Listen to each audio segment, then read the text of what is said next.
Good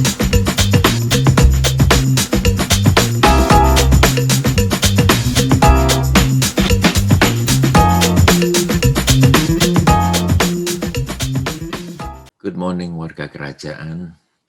Sebelum kita sharing firman ataupun mendengarkan firman, bahkan melakukan firman, baiklah kita menghampiri tahta kasih karunia-Nya terlebih dahulu. Yuk kita masuk dalam doa.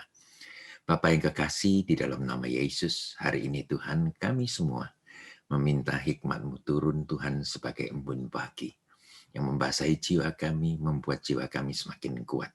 Terima kasih Tuhan untuk hikmat-Mu, di mana kami bisa membangun kebudayaan hormat ini di dalam kehidupan kami, baik kami hormat terhadap Engkau maupun hormat terhadap sesama kami. Terima kasih Roh Kudus, terima kasih Bapa, di dalam nama Tuhan Yesus Kristus kami haruskan doa ini. Amin. Saudara, banyakkan daripada kita semuanya tidak menyadari dampak dari menghormati ataupun akibat dari tidak menghormati, atau istilah kerennya zaman sekarang pelecehan. Baik itu pelecehan nama baik, penghinaan martabat, pengungkapan rahasia keluarga, maupun penghancuran karakter. Anda lakukan pelecehan maupun tidak menghormati, maka tindakan itu akan menyabotasi doa-doa Anda. Ya, memecahkan keluarga Anda, menghancurkan kesatuan komunitas, dan juga merancukan tempat kerja Anda. Saya rasa budaya hormat ini harus dicari ataupun harus ditemukan di dalam karakter seseorang.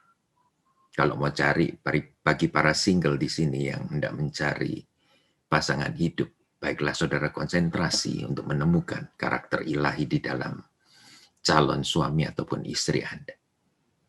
Sebab karakter itu adalah segalanya. Yang lain boleh nomor 2, nomor 3. Tapi Anda harus menemukan karakter ilahi itu ada di dalam seseorang yang Anda akan bawa masuk ke dalam kehidupan Anda. Saya berikan beberapa contoh. Karakteristik seseorang yang bisa memegang janji. Karakteristik seseorang yang mau berkorban ataupun mau rugi demi janji. Karakteristik seseorang yang setia mendampingi Anda dalam berbagai musim, berjalan bersama-sama dalam waktu yang lama. Karakteristik seseorang yang mau meluangkan ataupun menuangkan mimpi dalam sebuah janji. Seseorang yang mau bayar harga untuk menjadikan mimpi ini menjadi satu kenyataan. Penting, saudara, untuk menemukan karakter seperti ini. Why? Sebab Anda melihat di sini bahwa pernikahan itu membutuhkan kedewasaan jiwa seseorang. Bukan bergantung saja kepada usia, melainkan tanggung jawab, pandangan dan pandangan hidup dari orang ini, apakah masih kekanak-kanakan ataukah sudah matang sendiri. Karena masih hangat di bulan April ini, maka saya akan ambil contoh ini, di mana media dipenuhi dengan berita kericuhan yang terjadi di keluarga pengacara kondang di Jakarta. Cerita singkatnya adalah sang pengacara mengusir sang istri dari rumah, kemudian sang istri membuka aib dari sang suami yang dihormati masyarakat. Ya, kemudian ada balasan lagi, sang suami membela diri dengan menuduh bahwa sang istri berselingkuh. Ya, dan itu banyak lagi disusul dengan berbagai macam perkara yang seharusnya menjadi rahasia, kemudian terungkap secara bebas di media. Sang istri juga mengungkapkan aib keluarga mereka yang mengakibatkan perceraian dari keluarga putra mereka. Dan masih ditambah lagi, karena satu hal, pembelaan diri. Hari ini saya ingin bawa saudara kepada satu cerita di dalam firman Tuhan, saudara. Tapi sebelum itu saya ingin berikan nasihat kepada saudara mengenai apa hubungannya antara budaya hormat ini dengan doa-doa Anda. Terambil dari 1 Petrus 3 ayat yang ke-7, di mana dikatakan begini. Demikianlah juga kamu, hai suami-suami, hiduplah bijaksana dengan istrimu sebagai kaum yang lebih lemah. Hormatilah mereka, sebagai teman pewaris dari kasih karunia, yaitu kehidupan, supaya doamu janganlah terhalang. Supaya doamu janganlah terhalang. Nah, kunci daripada firman Tuhan supaya doa-doa kita ini tidak terhalang adalah hormat ataupun honor. Nah, Rasul Paulus mengatakan bukan pilihan, bukan suatu pendapat, tapi dia mengatakan sebagai satu perintah kepada para suami untuk menghormati istri mereka. Untuk menghormati istri mereka. Mengapa penting? Oh, jelas, penting sekali. Sebab saya yakin percaya bahwa kita harus menjunjung dan menilai sangat tinggi sekali kepada putri raja yang, kalau saya sebagai suami, putri raja yang mendampingi saya dalam kehidupan. Ketika saya menahan hormat, bahkan membuang hormat itu, maka doa-doa saya akan terhalang. Nah, jikalau doa-doa saya sudah terhalang, maka akibatnya bukan dirasakan oleh saya saja, tetapi seluruh keluarga ikut menderita dan memikul beban itu. Ingat sekali lagi bahwa istri Anda itu adalah putri raja, the princess, yang dititipkan kepada kita sebagai suami. Memang di Efesus 5 ayat 23, di mana dikatakan bahwa suami adalah kepala daripada istri. Apa maksudnya kepala di sini? Suatu saat Anda akan dimintai pertanggungjawaban. Apa yang sudah Anda investasikan di dalam kehidupan istri? Apakah itu hormat ataukah itu pelecehan? Kita akan nanggung semuanya nanti.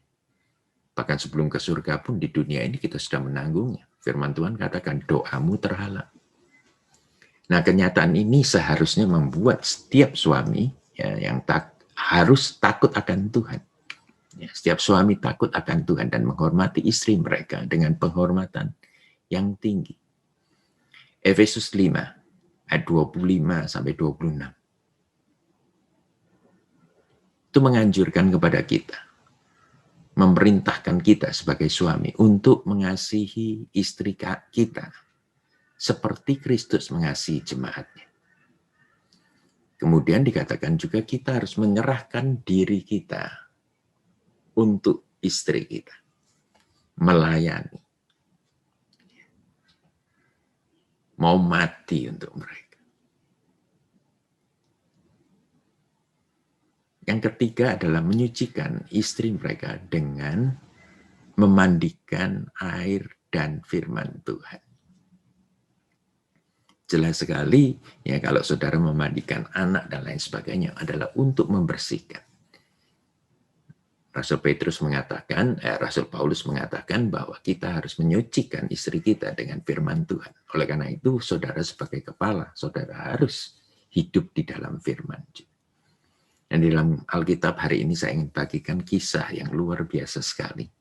Yang mungkin kita gunakan kisah ini, kisah pasangan ini menjadi satu ilustrasi yang luar biasa.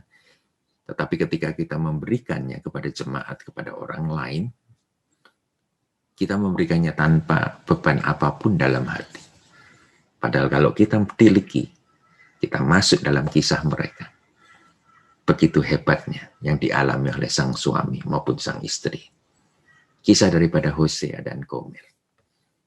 Hosea 1 ayat 2 mengatakan bahwa Tuhan Yesus ataupun Tuhan sendiri memerintahkan kepada kita, kepada Hosea, saya katakan kita karena nantinya saya akan bawa bahwa Hosea maupun Gomer ini merupakan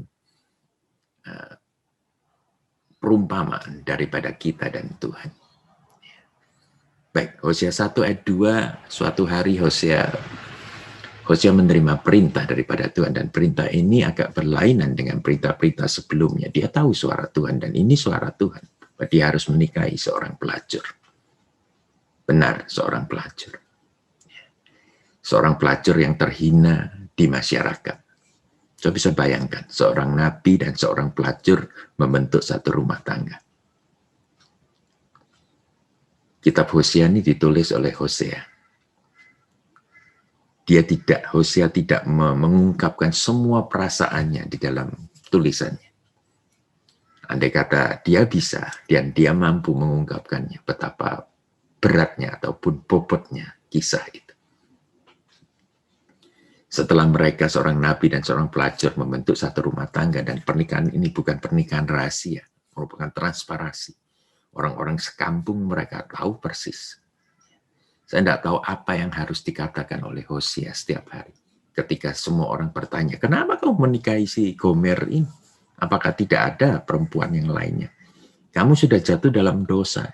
Nah, perkataan-perkataan jahat ini harus dihadapi Hosea, harus ditelan oleh Hosea setiap hari. Tetapi karena Hosea taat akan Tuhan, dan kisahnya hari ini menjadi satu berkat ilustrasi, membuka pikiran kita, bagaimana tingginya, panjangnya, lebarnya, dan dalamnya kasih Kristus kepada jemaat. Pada waktu itu perintah itu diberikan Tuhan kepada Hosea untuk melukiskan, ilustrasikan kasih Allah kepada bangsa Israel. Saya percaya bahwa pada step pertama Hosea tidaklah mengasihi Gomer, tapi karena taat saja. Tetapi setelah dari hari demi hari, bahkan mereka memiliki 3 anak, di sanalah cinta itu timbul, kasih itu timbul. Menyingkat cerita, akhir daripada drama Gomer ini memuncak ketika mereka mengalami satu drama juga, ya. Gomer selalu ingin flirting, selalu terpuruk dengan nafsunya, ingin berselingkuh. Maka akhirnya dia menjadi budak yang dijual. Seperti kita juga terjual oleh iblis karena dosa. Gomer di pasar perbudakan itu ditelanjangi, dipermalukan, dilecehkan, dicampakkan. Tetapi ketika Hosea menemukan Gomer di pasar budak, dia membeli balik istrinya. Istilah redeem di sana. Bagi orang lain membeli Gomer adalah merupakan transaksi normal saja.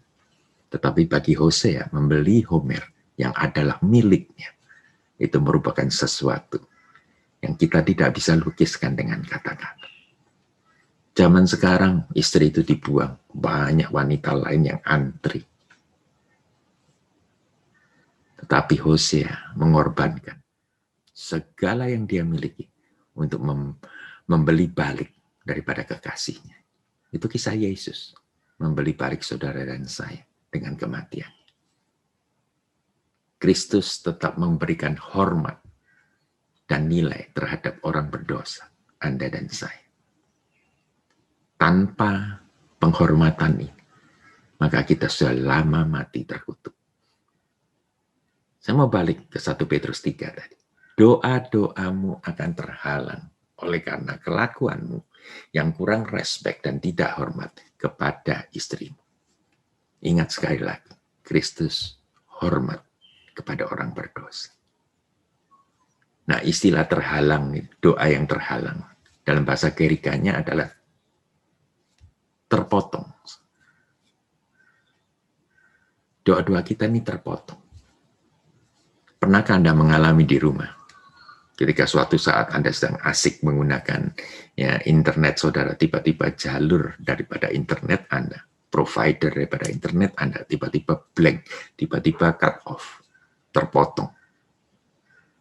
Anda jengkel, Anda mulai panik, dan lain sebagainya. Itulah doa-doa kita kalau terpotong. Kita bisa marah kepada Tuhan, marah kepada diri sendiri, marah kepada orang di rumah. Hubungan dekat kita dengan Tuhan sudah mulai terpotong. Kalau hubungan kita dengan Tuhan mulai terpotong, maka yang jelas adalah mujizat kita berhenti. Doa kita juga menjadi kosong. Drama Jakarta 2021 itu melukiskan para suami yang memiliki kategori beriman. Tapi yang jelas adalah doa-doa mereka tidaklah akan terjawab karena pelakuan mereka terhadap istri mereka. Banyakkah suami kayak model kayak gini? Oh banyak, tak terhitung banyak. Menurut firman Tuhan, tidak ada lagi yang lebih jelas apa yang mempengaruhi jawaban-jawaban doa Anda selain dari tidak menghormati pasangan hidup. Saya melihat bagaimana jawaban yang saya terima dari doa-doa saya ketika saya menghormati istri saya. Bahkan tidak dapat disangkal lagi bahwa doa yang tercepat, sekali lagi, doa yang tercepat yang Tuhan jawab adalah ketika saya berdoa begini. Apa yang aku bisa lakukan? Apakah yang aku bisa tambahkan untuk bisa menghormati istriku? Oh, saudara, jawaban dari Roh Kudus begitu jelasnya. Ya. Mungkin dengan perkataan begini, Han, dengarkanlah apa yang keluar dari hati istrimu tanpa memotong perkataan dia. Bantu dia untuk membersihkan rumah. Ya, pergilah bersama dia, antar dia ke tempat mana dia harus pergi. Ya. Bantu merawat anakmu. Ya. Punya inisiatif untuk berdoa, punya inisiatif untuk memberikan hadiah dan lain-lain ya, banyak perkara yang lainnya, saudara.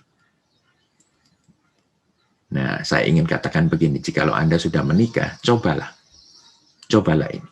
Minta kepada Tuhan, aku ingin mengasihi lebih lagi kepada istriku. Tunjukkan itu bagaimana caranya Tuhan kepadaku. Saya yakin percaya, Roh Kudus akan memberikan begitu cepatnya jawaban kepada Anda. Saya bisa melihat bagaimana menghormati ini memberi dampak yang dahsyat dalam rumah tangga yang saya bangun.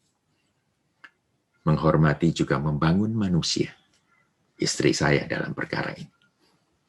Kalau kita membangun istri kita, otomatis kesehatannya akan lebih terjamin dan bertumbuh dan umur panjang. Kalau istri Anda ya mengasihi Anda, maka Andalah yang beruntung. Bahkan kesehatan, ya kalau kita sakit itu uang kita akan habis banyak. Kesehatannya terjamin.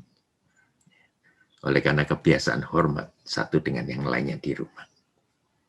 Sebagai penutup saya ingin berikan begini. Dishonor will cut off your direct line to God.